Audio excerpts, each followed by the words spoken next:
Kisah Raja Gilgamesh, penguasa agung Uruk, putra dewa dan manusia. Prolog, lahirnya seorang raja setengah dewa. Di tanah Sumeria yang dikelilingi sungai besar, Tigris dan Eufrat, berdiri kota suci. Uruk tempat zigurat menjulang seperti tangga menuju surga. Pada suatu fajar purba, di bawah langit merah bata dan suara nyanyian para imam, lahirlah seorang bayi yang kelak menjadi legenda yang melampaui waktu, Gilgamesh. Ia bukan anak biasa. Ibunya adalah Ninsun, dewi kebijaksanaan dan mimpi. Sementara ayahnya adalah Lugalbanda, raja yang diagungkan oleh rakyat Uruk. Maka darah para dewa mengalir dalam dirinya. Namun darah manusia juga mengalir, membuat jiwanya penuh gairah, rasa ingin tahu, dan pencarian abadi terhadap makna hidup. Sejak kecil, Gilgamesh menunjukkan kekuatan luar biasa. Ia bisa mengangkat batu besar yang tak mampu digerakkan 10 pria dewasa. Ketika remaja, ia telah menundukkan banteng liar di padang, dan pikirannya tajam seperti pedang baru ditempa. Para penatua Uruk melihatnya dan berbisik, anak ini akan membawa kebesaran atau bencana. Bapui, raja muda yang menindas. Ketika Gilgamesh naik takhta, Uruk bergetar menyambutnya. Ia membangun dinding kota yang kokoh dari batu bata terbakar, tinggi dan tebal, mengelilingi Uruk seperti pelindung surgawi. Ia memperindah kuil suci Eana, tempat pemujaan dewi cinta dan perang, Inanna Ishtar. Namun kekuasaannya membuatnya sombong. Gilgamesh merasa dirinya tak terkalahkan 2/3 dewa dan 1/3 manusia. Ia mentaat upeti besar, memaksa rakyat bekerja tanpa henti, dan menuntut hak atas pengantin wanita pada malam pertama. Rakyat berdoa kepada para dewa, memohon agar mereka menurunkan penantang untuk menundukkan sang raja. Bab 2, Enkidu, manusia dari alam liar. Dari tanah liat dan hembusan ilahi, para dewa menciptakan Enkidu, manusia liar berambut panjang yang hidup di padang bersama binatang. Ia tak mengenal kota, tak mengenal dosa. Tapi melalui cinta seorang pendeta wanita suci, ia belajar menjadi manusia sejati dan mendengar tentang tirani Gilgamesh. Keduanya akhirnya bertemu di gerbang Uruk. Pertemuan itu mengguncang bumi. Mereka bertarung hebat, menumbangkan tembok dan pilar hingga debu menutupi langit. Namun tidak ada pemenang karena mereka sama kuatnya. Dari permusuhan itu lahir persaudaraan. Gilgamesh yang tak pernah mengenal sahabat sejati, kini menemukan cerminan dirinya. Bab 3, Petualangan menuju hutan cedar. Setelah bersahabat, Gilgamesh merasakan dorongan untuk mencari keabadian melalui kemasyhuran. Ia berkata kepada Enkidu, "Mari kita ke hutan cedar di utara, tempat raksasa Humbaba, penjaga yang ditetapkan oleh dewa, Enlil. Kita akan membunuhnya dan memahat nama kita di pohon-pohon surga." Mereka menempuh perjalanan panjang, menyeberangi sungai, menghadapi mimpi buruk dan nasihat dari para dewa. Di hutan yang suci, udara dipenuhi aroma cedar dan bayangan Humbaba yang menakutkan. Dengan keberanian, doa, dan bantuan Dewa Matahari, Shamash, mereka menebas sang raksasa dan menebang pohon-pohon ilahi untuk kemegahan Uruk. Uruk bergembira atas kemenangan itu.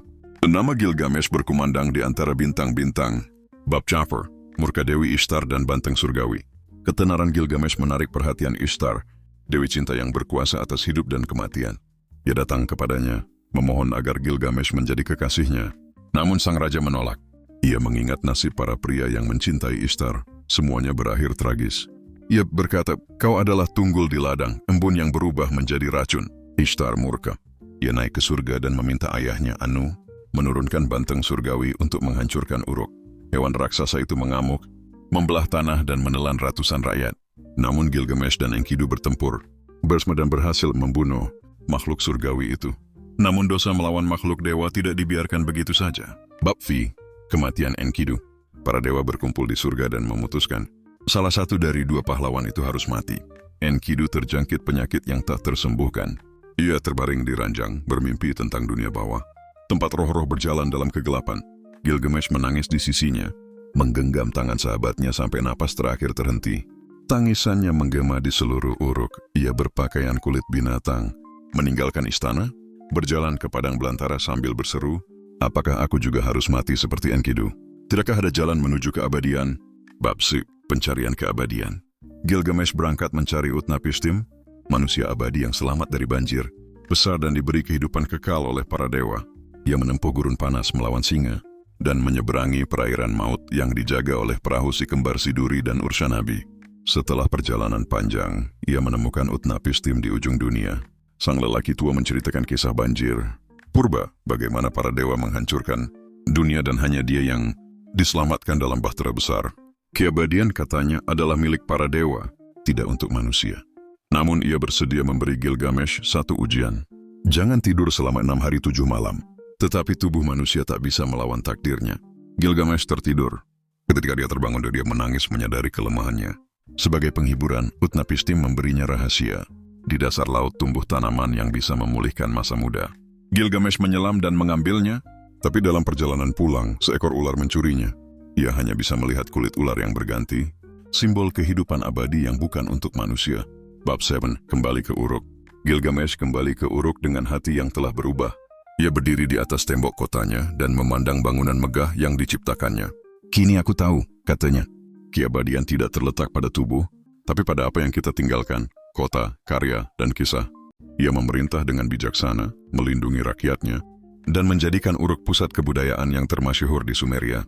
Ia membangun kuil, mengatur hukum, dan mengajarkan nilai kebijaksanaan. Namanya diukir di batu bata dan zigurat, diingat ribuan tahun setelah tubuhnya menjadi debu. Epilog, warisan Gilgamesh. Raja Gilgamesh wafat dengan damai. Tubuhnya dimakamkan di bawah sungai Eufrat agar arus air menjaga keabadiannya. Namun kisahnya tak pernah mati. Para penyair menulis epos tentang dirinya, menurunkan kisah itu dari lidah ke lidah, dari tablet tanah liat ke zaman perunggu, dari perunggu ke zaman manusia modern. Gilgamesh, yang mencari keabadian, memang menemukannya, bukan di dunia para dewa, tapi di hati manusia yang mengingat namanya. Sepanjang hidupnya, Raja Gilgamesh dari Uruk, sekitar 2700 tahun sebelum Masehi, dikenal bukan hanya sebagai penguasa kuat, tetapi juga sebagai sosok legendaris yang menandai peralihan manusia dari dunia mitos menuju kebijaksanaan sejati.